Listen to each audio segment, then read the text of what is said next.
Kirchhoff law लाने का हमारा क्या मकसद हुआ, यह बात समझेंगे कि जो सिंपल सर्किट था वह हमारा ओम्स लॉ से सॉल्व तो हो जा रहा था, लेकिन जैसे ही सर्किट क्या हो गया, कॉम्प्लेक्स होता गया, तो हमारा वहां पर ओम्स लॉ से सॉल्व करना आसान नहीं हुआ। तो हम लोगों ने किरचॉफ लॉ को लेकर आए। जैसे कि मैं आपको बता दूं कि अगर मान लीजिए हमारे पास कोई इस तरह का सर्किट है,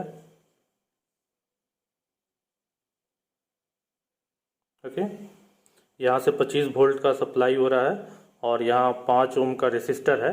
तो अगर मैं पूछूं आपसे कि यहाँ पर करंट का फ्लो कितना होगा, तो आप आसानी से बता देंगे। V is equal to I R का फॉर्मूला डालेंगे और I is equal to V बटा आर लिखेंगे और 25/5 कर देंगे। आप बता देंगे कि सर यहाँ पर करंट का जो फ्लो हो रहा है वह कितना हो रहा है, 5 एम्पेयर हो रहा है।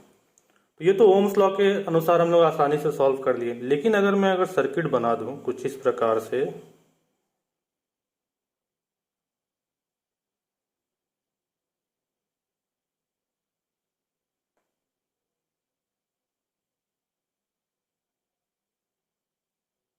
एक यहां पर भी रेसिस्टर दे देता हूं, ओके, कुछ इस प्रकार से मैं सर्किट बना दूं। और अब अगर मैं पूछूं कि आप बताइए कि यहां पर जो करंट फ्लो होगा वह कितना होगा, तब आपको बताने में काफी कठिनाई होगी। तो ऐसे कॉम्प्लेक्स सर्किट को सॉल्व करने के लिए हमारा क्या आया, किरचॉफ लॉ चला आया। तो चलिए देखते हैं किरचॉफ लॉ हमारा क्या कहता है।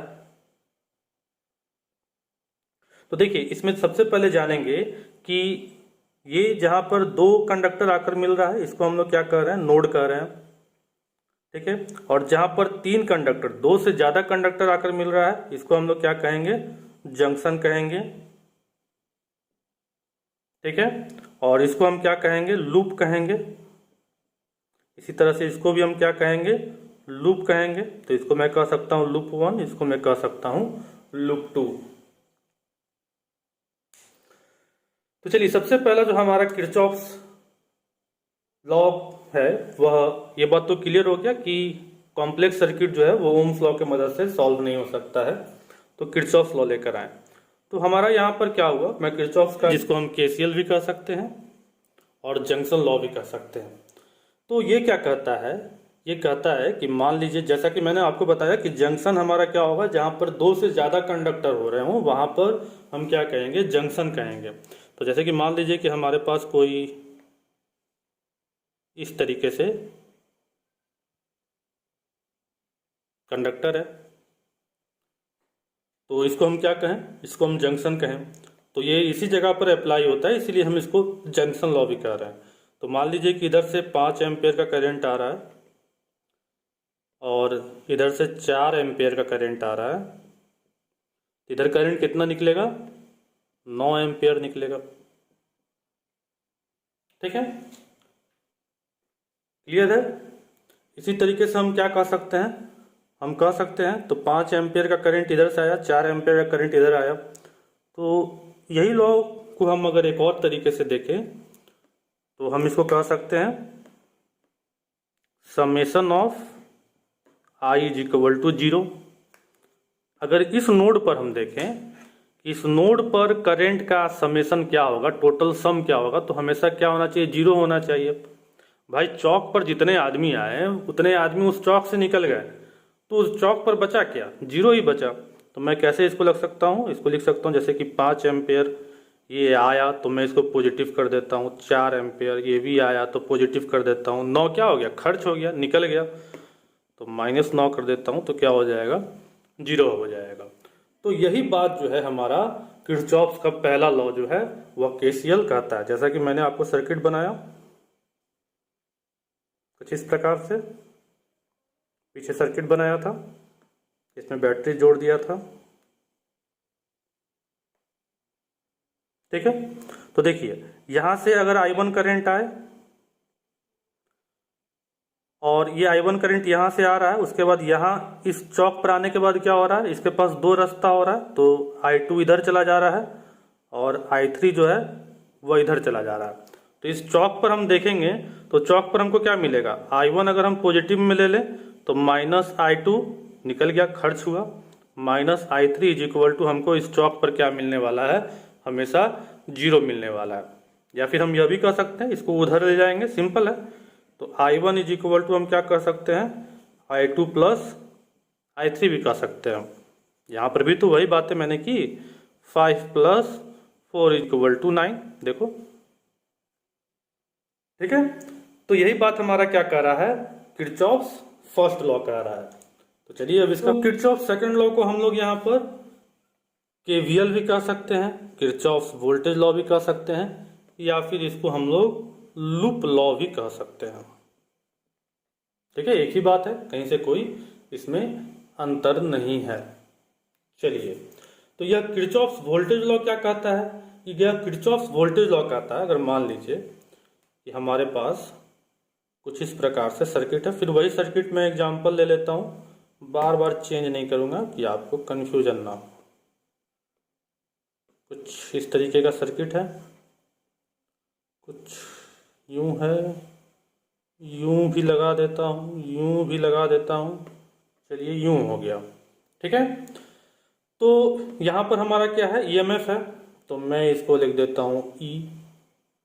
ये हमारा क्या हो रहा है, यहाँ से यहाँ अब हम देखें तो इस रेसिस्टर के बीच में क्या हो रहा है, एक वोल्टेज बन रहा है, तो इसको मैं कर देता हूँ V1, और यहाँ से यहाँ भी एक वोल्टेज बन रहा है, तो इसको मैं कर देता हूँ V2। तो यानी कि क्या हो गया, इसको मैं कर देता हूँ E। चलिए, तो यानी कि क्या हो गया, E is equal to V1 plus V2। Clear है भाई, जायज है, जितना बैटरी हम लगाएंगे उसी बैटरी के क्रॉस ये दोनों है पैरेलली है। पैरेलल में हमारा क्या होता है, वोल्टेज होता है, सीरीज में हमारा क्या होता है, करंट होता है। तो पैरेलली हमारा क्या है, वोल्टेज इंड्यूस हो रहा है, तो ये दोनों वोल्टेज कितना इंड्यूस होगा, इसी के अनुसार तो आखिर इंड्यूस होगा। तो E इज इक्वल टू हम क्या कर सकते हैं, V1 प्लस V2 कह सकते हैं।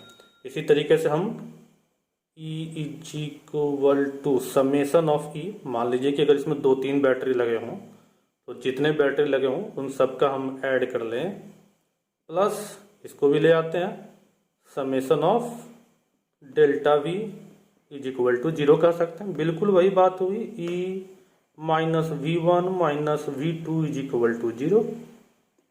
ठीक है, तो ये हमारा क्या कह रहा है, किरचॉफ सेकंड लॉ कह रहा है। तो किरचॉफ फर्स्ट लॉ क्या कहा, किरचॉफ फर्स्ट लॉ जंक्शन पर कह रहा है, ठीक है, ये जंक्शन हुआ।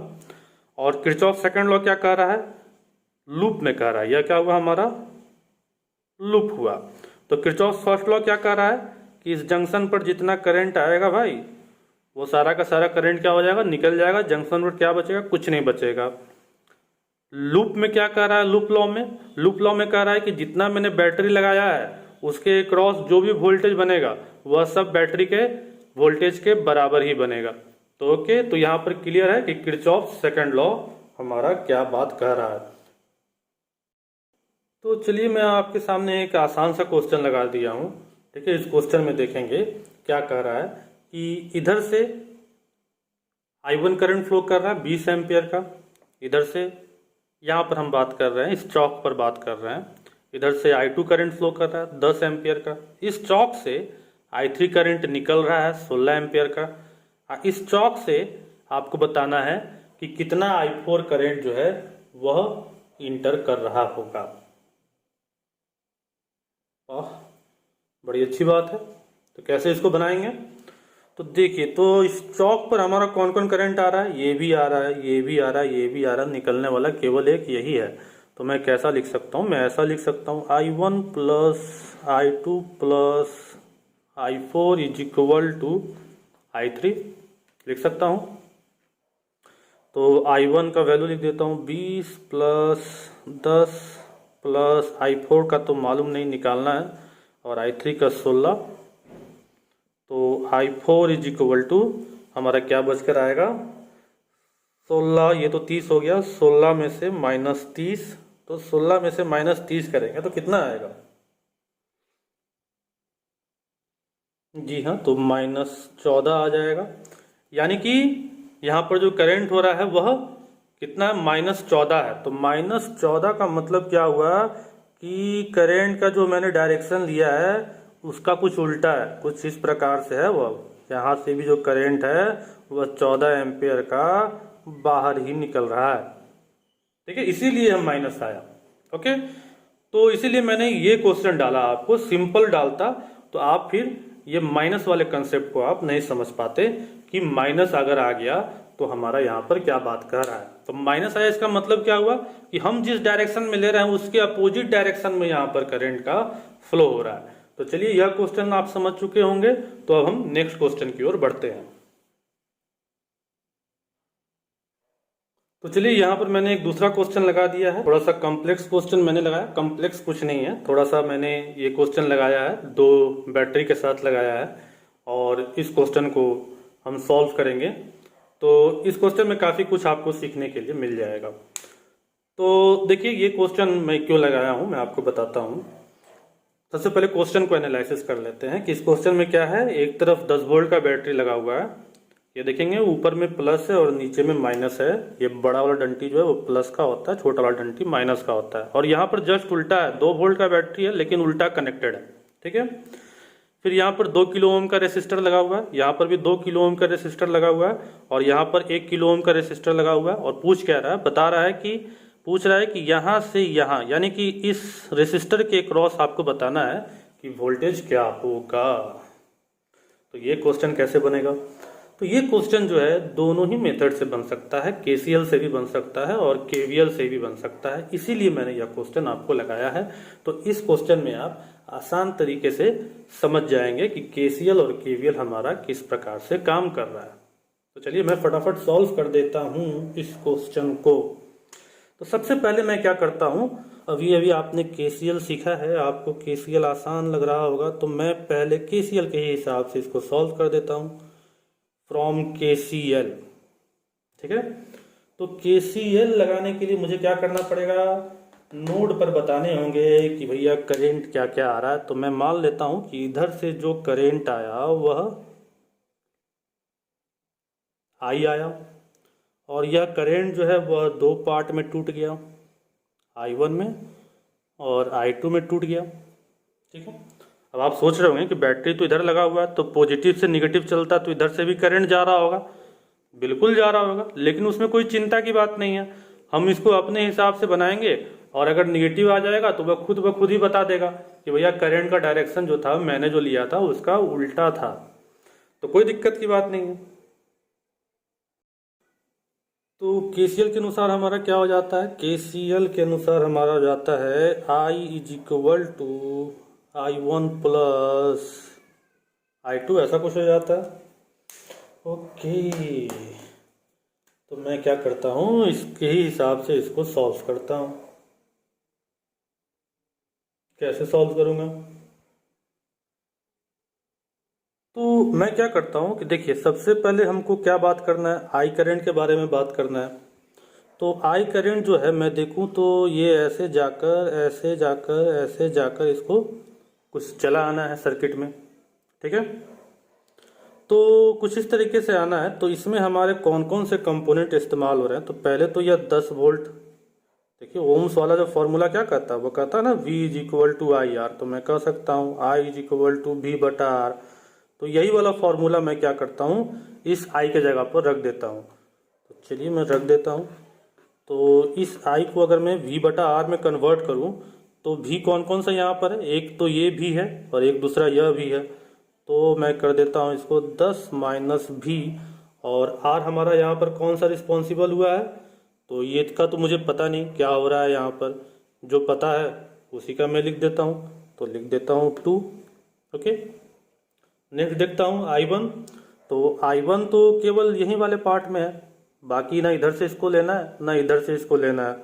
तो I1 के लिए तो जो वोल्टेज रिस्पॉन्सिबल है वह केवल यही है। तो मैं लिख देता हूँ V और इसमें जो हमारा रेसिस्टर रिस्पॉन्सिबल है यही है, तो मुझे लिखना ही पड़ेगा ये। तो मैं लिख देता हूँ 1।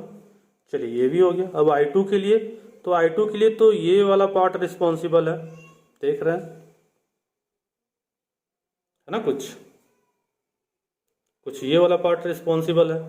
तो मैं इसको लिख देता हूँ, प्लस कर देता हूँ और इधर मैंने माइनस लगाया था तो इधर मैं क्या कर देता हूँ, इसको प्लस कर देता हूँ। तो मैं कर देता हूँ V + 2 और कौन रेसिस्टर रिस्पॉन्सिबल है, यह, तो कर देता हूँ 2।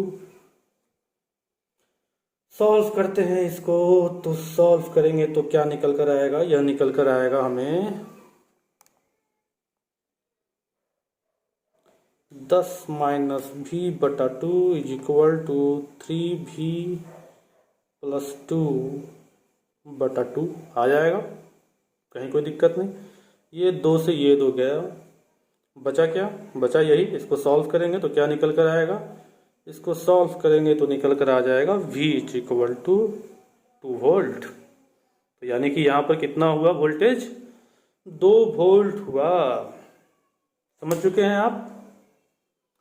चलिए, तो ये तो हमने कैसे सॉल्व किया, केसीएल लगाकर सॉल्व किया। अब मैं इसी को केवीएल लगाकर भी सॉल्व कर देता हूँ। तो चलिए केवीएल लगाकर भी देखते हैं किस प्रकार से सॉल्व होगा। तो चलिए इसी सर्किट को हम सॉल्व करते हैं केवीएल के हिसाब से। तो ये मेरा इधर I1 करंट, I करंट है, इसमें से I1 करंट निकल जा रहा है, और इधर जो करंट बचेगा वो क्या बचेगा, I में से I1 चला गया, वह बच जाएगा I माइनस I1। मैंने I2 के जगह पर इसे लिख दिया। इसको मैं नाम दे देता हूँ लूप 1, क्योंकि केवीएल को ही हम लूप लॉ भी कहते हैं, और इसको नाम दे देता हूँ लूप 2। तो चलिए मैं इसका इक्वेशन लिखना शुरू करता हूँ। तो कैसे इक्वेशन लिखूंगा, तो मैं सबसे पहले केवीएल इन लूप 1 लगा देता हूँ। केवीएल इन लूप 1 लगा देता हूँ। तो इसमें मैं बात कर रहा हूँ, ओके, कुछ इस प्रकार से मैं चलूँगा। तो मैं पॉजिटिव डायरेक्शन से निकल रहा हूँ, तो पॉजिटिव डायरेक्शन से निकल रहा हूँ, तो बैटरी का मैं लिख देता हूँ 10। अब यह क्या हुआ, इस रेसिस्टर में जाने के बाद इस रेसिस्टर से निकल गया। तो ऐसे मैं कह सकता हूँ कि ये पॉजिटिव है, तो यहाँ बगल वाला भी पॉजिटिव हो जाएगा, ये वाला भी निगेटिव हो जाएगा। ये कन्वेंशनल है, अपना अपना तरीका है इसको सॉल्व करने का। तो मैं यहाँ सिंपल लेकर चलता हूँ कि आप ज़्यादा कंफ्यूज ना हो। इससे यह निकल जाएगा, तो निकल जाएगा तो कहने का मतलब मेरा निगेटिव हो जाएगा। तो 2 ओम का रेसिस्टर है, तो मैं क्या लिख सकता हूँ, मैं केवीएल लिख रहा हूँ ना, तो V is equal to I R के फॉर्म में लिख सकता हूँ।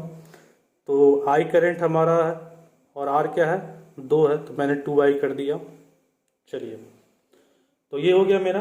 अब यह क्या हो रहा है, यहाँ पर चला आ रहा है, ओके, इस सर्किट में आ गया। तो इस सर्किट में आ गया तो हमारा क्या रेसिस्टर है, 1 है, फिर वही निकल जा रहा है, तो 1 और करंट क्या है, I माइनस I1। तो अब ले लिए, इक्वल टू 0 कर दिए। इसको मैं सॉल्व किया तो ये सॉल्व होकर चला आया 3I minus I1 is equal to 10। ये मेरा हो गया इक्वेशन नंबर 1। अब मैं KVL इन लूप 2 लगा देता हूँ, ठीक है, इसमें लगा देता हूँ। इसमें मैं देखता हूँ, इधर से चलता हूँ, ओके। तो 2 वोल्ट का बैटरी, तो मैंने 2 लिख दिया। यह क्या हुआ, इसमें इंटर किया, ओके। तो इसमें इंटर किया तो मैंने ऐसे लिया था निगेटिव, तब मैं ऐसे जाऊंगा तो मुझे क्या लेना पड़ेगा, उल्टा डायरेक्शन लेना जा रहा हूँ, तो मुझे लेना पड़ेगा पॉजिटिव। तो मैं कर देता हूँ 1I माइनस I1 कर दिया, ओके। अब क्या हो रहा है, मेरा इसमें चला गया, ठीक है। तो फिर इससे यह निकल रहा है, तो मैंने फिर इसको कर दिया 2 minus I1 is equal to 0। इसको मैंने सॉल्व किया तो क्या निकल कर आया, इसको मैंने सॉल्व किया तो यह निकल कर आया I minus 3I1 is equal to -2। ऐसा भी मैं लिख सकता हूँ I इज इक्वल टू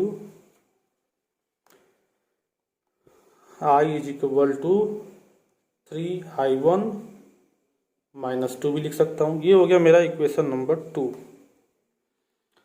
चलिए अब इन इक्वेशन के साथ हम क्या करते हैं, इन इक्वेशन को सॉल्व कर लेते हैं।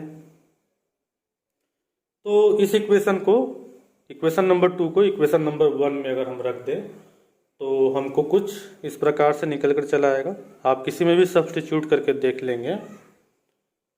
तो मैं लिख देता हूँ फ्रॉम इक्वेशन 1 एंड 2। तो फ्रॉम इक्वेशन 1 एंड 2 मैं सॉल्व करूँगा तो मुझे क्या आएगा, मुझे कुछ इस प्रकार से आएगा 9I1 minus 6 minus I1 is equal to 10।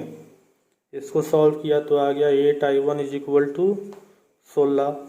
तो I1 इज इक्वल टू मेरा क्या आ गया,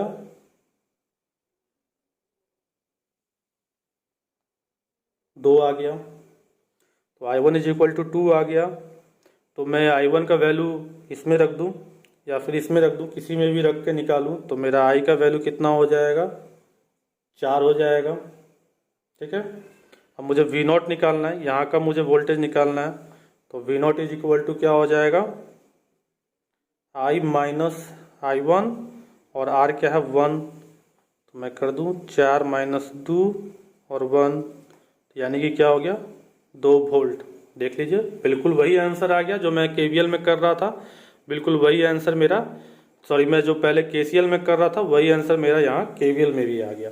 तो इस तरीके से हम किसी भी सर्किट में किसी पर भी जगह पर वोल्टेज और करंट हम आसानी से पता कर सकते हैं KVL और KCL मेथड के द्वारा।